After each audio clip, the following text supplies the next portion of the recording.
다짐에 대한 얘기를 좀 하겠습니다. 551쪽 건데요. 551쪽에 보시면은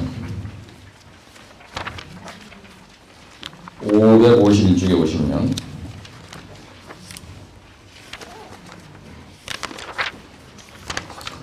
다짐도 판정 방법이라는 문제가 나오는데요.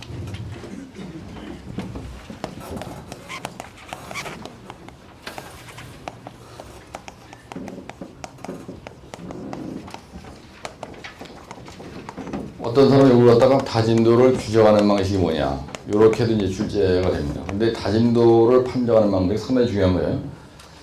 그래서 여러분들이 보실 때 우선 다짐도라는 말, 이거에 대해서 이해를 가지고 다짐을 했는데, 이 다짐을 했는데 이거 도라는 말이 없던 거예요. 근데 이거 말고요, 여러분 상대 다짐도라는 게 있어요. 상대 다짐도라는 게 있고, 그 다음에 상대 밀도라는 말도 있어요. 상대 밀도, 요 도가 문제입니다. 도. 내가 지금 얘기하는 도. 그럼 이건 무슨 말이냐면요, 다짐을 하긴 했는데 어느 정도로 하느냐 이런 얘기예요. 여기서 도라는 말은 어느 정도로 하느냐, 어느 정도 같아라. 그죠? 정도가 넘어가면 좋아진다 이런 말도 있잖아요. 상대 다짐도, 그죠? 그래서 그리고 이렇게 깔고요, 30점 깔고 다졌습니다. 그러면 다짐 후의 두께가 여기 20점이 되게 다지는 거거든요. 그래서 우리가 또 층다짐이라는데, 층다짐. 그리고 다질 때는 항상 30점을 포서해요. 그리고 다지고 나서 딱 다지고 나오면요, 이게 20점으로 바뀝니다. 30점을 깔았어. 다지고 제대로 다졌다. 그러면 20점이 딱 되는 거예요. 근데 만약에 여기에서 1cm로 더 해서 31점을 만약에 깔았다. 31점을 딱 깔고 다지죠? 그러면 1cm 더 깐 거 이 밑에 부분은 전혀 안 다져요. 내가 사우디에 지금 수십 번 해본 겁니다. 그래서 다질 때 제일 중요한 건 뭐냐면, 우리가 이걸 얇게 깔았다 해서 박층 다짐이라는 말을 써요. 똘마니들이. 박층 다짐이라는 말을 쓰는데, 하여튼 30점 포설해라. 그럼 30점 포설해야지. 이걸 50점 한 방에 포설했다. 만약에 50점. 위에 30점만 빼고 나머지 20점은 안 다져져요. 그럼 나중에 비가 오고 나면 싹 다 무너지는 겁니다. 그래서 여러분들 다른 건 모르겠는데요, 소공에서 성토를 할 때 다짐을 한다. 흑사키를 할 때 다짐을 하는 거예요. 이럴 때 3점 깔으러 하는데 3점 깔고 40점 지 멋대로 깔면은 이 현장 나중에 끝나기 전에 비가 한번 오면 싹 다 날아가요. 그래서 절대로 성토할 때는요, 정확히 3점 포설했는지 아닌지는 감리단장을 확인을 하고요, 선장 소장 자신이 확인할 필요가 있습니다. 그래서 3점에서 1cm도 더 깔은 그 1cm 부분은 절대로 다지지 않는다. 그 얘기는 무너진다는 얘기입니다. 그래서 도로에서 성토 다닐 때, 도로에서 성토 다닌다. 도로에서 성토 일반적으로 고성토 이런 노치를 얘기하는 거고요. 도로에서 1m 노상이다. 이건 1m입니다. 노상은 우리가 성토란 말 안 해요. 1m 노상. 노체를 다닐 때 우리가 성토를 한단 말로 쓰는데, 노체 다질 때부터 절대로 깔을 때 3점 이상 깔면 안 된다는 얘기예요. 다지고 나서 두께가 2점. 그러면 2점 다 다지고 났을 때 여기에 있는 이 흙을 가지고 어느 정도로 잘 다져졌느냐 이겁니다. 이거 다진도란 말은 그런 뜻이에요. 76회 때 똘마니가 이런 문제 내요. 아무 소리 아니고요, 다짐도 이렇게 시험이 나왔어요. 실제 1교시 하는데 다짐도 이렇게 나왔다고. 다짐도 판정목사란 말도 아니고 그냥 다짐도, 흙의 다짐도 이렇게 나간 문제가. 요 앞에 흙의 다짐도. 야, 그럼 이거 흙의 다짐도를 뭘 써라는 거냐. 이거 상당히 어려운 문제거든요. 이렇게 났을 때는. 만약에 이렇게 하면 쉬운 겁니다. 근데 실제 내는 사람이 흙의 다짐도 이렇게 하면 이게 어려운 문제예요. 그렇죠? 이거 잘못 답하면은 빵점이고요. 잘 쓰면은 이거는 10점 만점에 10점 다 받을 수 있는 그런 겁니다. 그래서 이 어느 정도 잘 다져졌냐. 그걸 뭘로 나타내냐면요, 상대 다짐도라는 걸 나타낸다.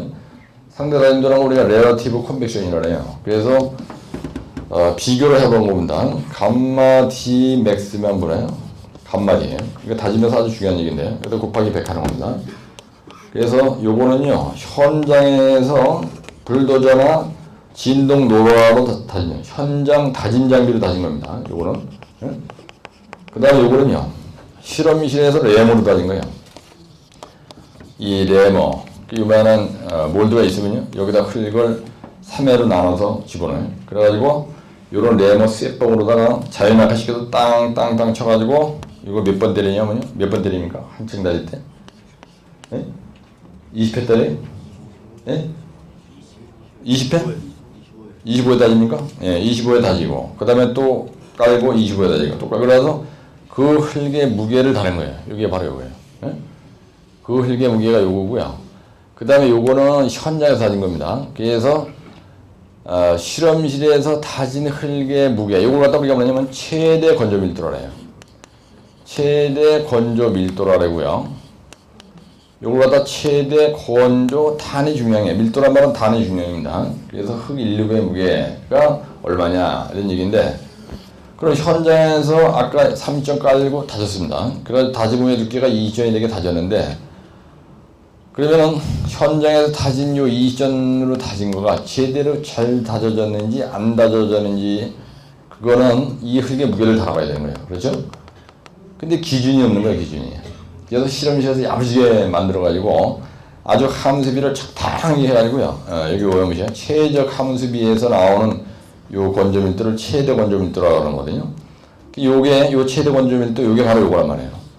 이걸 기준을 딱 적어놓는 거예요. 그래서 실험실에서 레몬으로 다진 흙의 건조 단위 중량은 다짐도를 판정할 때 우리가 기준이 되는 거예요. 그래가지고 만약에 이게 100이다 이거야. 이게 만약에 100g이야. 근데 요걸 달아보니까요, 이게 80이야. 그러면 이건 80% 다졌다 이렇게 얘기하는 거예요. 개파랑 다졌어. 그러니 60밖에 안 나와. 그러면 60%밖에 안 다졌다. 요걸 갖다가 도라는 말을 붙이는 거예요. 요걸 갖다가 상대 다짐도라, relative compaction이라고 합니다. 그래서 현장에서 흙을 다졌는데 이게 잘 다져졌는지 안 다져졌는지는 기준이 없으니까 그 기준을 잡기 위해서 이렇게 한 거예요. 이걸 실험실에서 램으로 다져본 겁니다.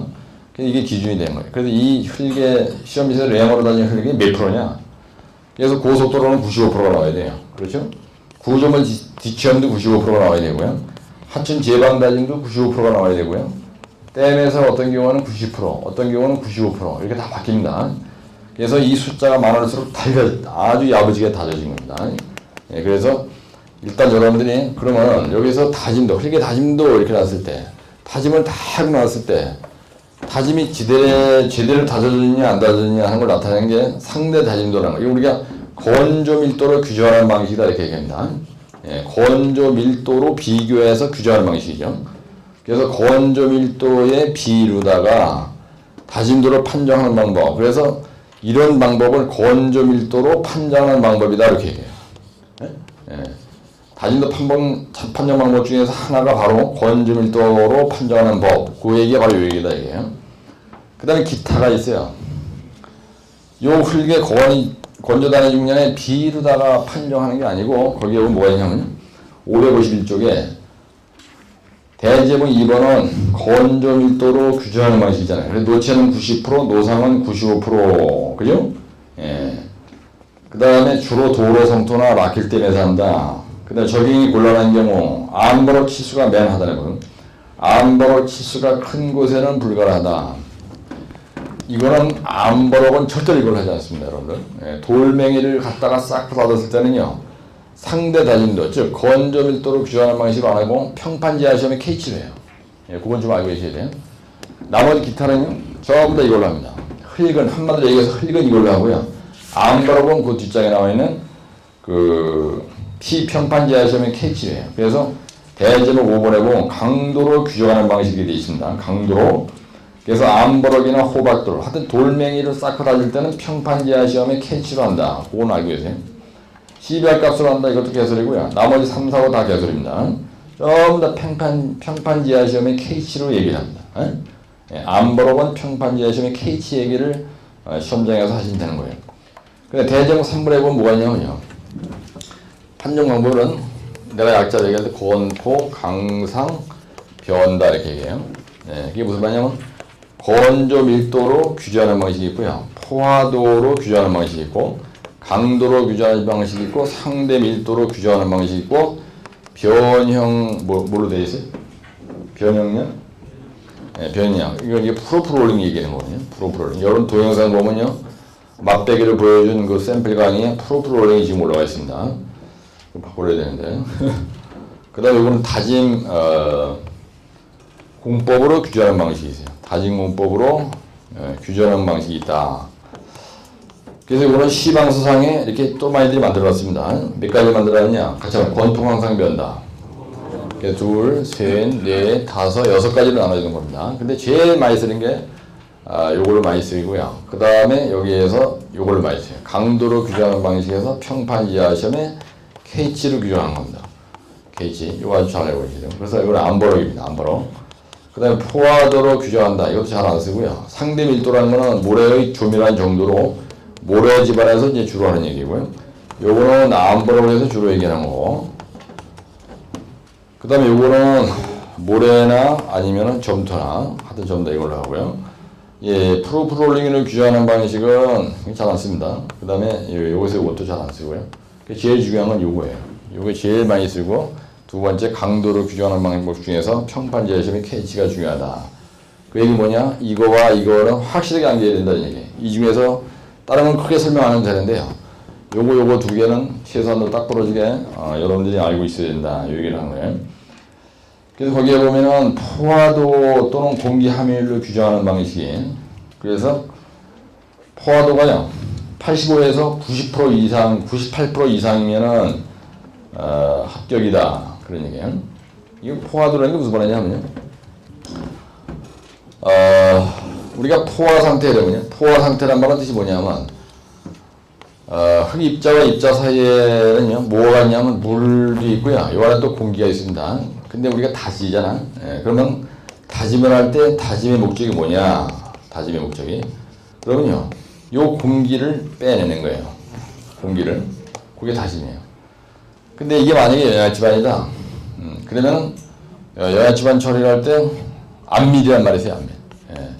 안밀이라는 게 뭐냐? 그 얘기죠. 안밀을 일으킨다 이 얘기는, 안밀을 촉진한다. 영양집안 개량할 때 촉진한다 이 얘기는 토립자와 토립자 사이에 있는 물을 빼내는 겁니다. 그래서 안밀출증법에 연집배송법이라는 게 있어요. 응? 그래서 다진다는 거는 흘릭을 이렇게 쌓고요, 탁탁탁 치는 거고, 대가리 위에서. 안밀을 일으킨다 이 얘기는 탁탁탁 치는 게 아니고 이 안에다가 뭐를 쑤셔넣어요. 모래를 쑤셔넣어. 그래가지고 이 점토에 있는 물이 빠져서 이렇게 밖으로 나오게 하는 겁니다. 우리가 안밀을 일으킨다네요. 과행강수의 소산을 일으킨다 이렇게 얘기하는 겁니다. 다짐 얘기하다가 왜 이 미친놈이 느닷없이 포화도로 규정하느냐, 다짐도. 다짐이 잘 됐냐 안 됐냐를 왜 포화도로 규정하는 방식이 있다고 얘기를 하느냐, 이게 무슨 뜻이냐, 그 얘기를 하려는 거예요. 그럼 만약에 예를 들어서 다짐을 끝내주겠어 하죠. 그러면 공기가 100%다 빠져나왔다 이거예요. 그죠? 어떤 경우에도 공기가 100%는 안 빠져나가죠. 그리고 포화도가 거기에 보면 85% 이상이면 좋다 이런 말이죠. 그게. 그거만 이해하시면 돼. 그러면은 만약에 다짐도가 95%다 이거야. 다짐도가 95%다 요 말은 공기가 95%가 빠져나갔다 이렇게 생각하세요. 네? 이해가시죠? 네, 그러면은 공기가 95% 빠져나가면은 공기가 빠져나간 자리를 사실은 이론적으로 물이 채워져 있는 거죠. 네, 그래서 포화도 95%다 요 얘기는 공기가 95% 빠져나갔다. 그럼 다짐을 끝내게 됐다 이런 얘기야. 네? 근데 원래 포화 상태라는 말하고는 좀 이게 개념이 틀린 말인데요. 다짐이라는 말은 공기를 빼내는 거고요.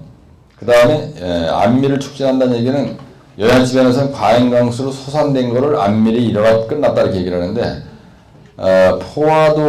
포화도가 85%다 이 말은 공기가 많이 빠져나가야 요 안에 간극 속에 있는 공기가 없어져야 이 물의 그 포화도가 심할 거 아니냐. 무슨 이야기 아시죠? 예, 그래서 그런 개념을 가지고 생각하시면 되는 거예요. 그래서 골치 아프게 보시지 말고, 거기에 보면 SR이라는 말이 있는데, 이 S가 왜 S가 붙었냐면요, 우리가 포화라는 말을 saturated라는 말을 씁니다. 간극 속에 물로 차는 거를 우리가 saturated라고 해요. 그러니까 포화 상태는 saturated condition 이런 말을 써요. 예, 간극 속에 간극이 완전히 물로 꽉 찬 상태를 포화 상태라고 하는데, 85%는 포화 상태는 아니죠. 그렇죠? 예. 그래서 S자가 붙은 이유는 거기에 있는 겁니다. 그래서 85% 내지 98% 이상이면 합격이다. 근데 아까 다짐도도 95% 이상이면 합격이다 이런 말이 있었어요. 그 다음에 다짐공법으로 규정한다는 건 뭐냐면, 만약에 시방수에 말이죠. 3점 깔고 다졌는데 그 다짐 장비를 불도저로다가 다짐했어. 3회만 다지면 된다. 그 다음에 다짐 두께라면 여러분들 책을 보다가 말이 나오는데요. 다짐 두께란 말이 나오면은 다짐 후의 두께를 얘기하는 거예요. 다짐 전의 두께를 얘기하는 거예요. 이거 중요합니다. 여러분들 시방서를 읽는데 다짐 두께다 이 얘기는요. 다 다지고 난 두께가 얼마나 이렇게 얘기하는 거야. 예, 다짐 후의 두께를 얘기하는 겁니다. 근데 포솔 두께를 다짐 두께란 말을 하지 않습니다. 예, 포솔은 몇 전이라고 했어요? 예, 포솔은 깔은 두께를 얘기해요. 그럼 포솔 두께고 다짐 두께란 말은 다짐이 끝난 후의 두께를 얘기하는 거예요. 그래서 시방서의 노상은 다짐 두께가 20전이다. 그 얘기는 다지고 났은 후에 20전이다 이런 말이야. 근데 하천지방은 다짐 두께가 3전으로 돼 있죠. 네? 예. 그 다음에 댐에서도요, 다짐 두께가 3전짜리가 있어요.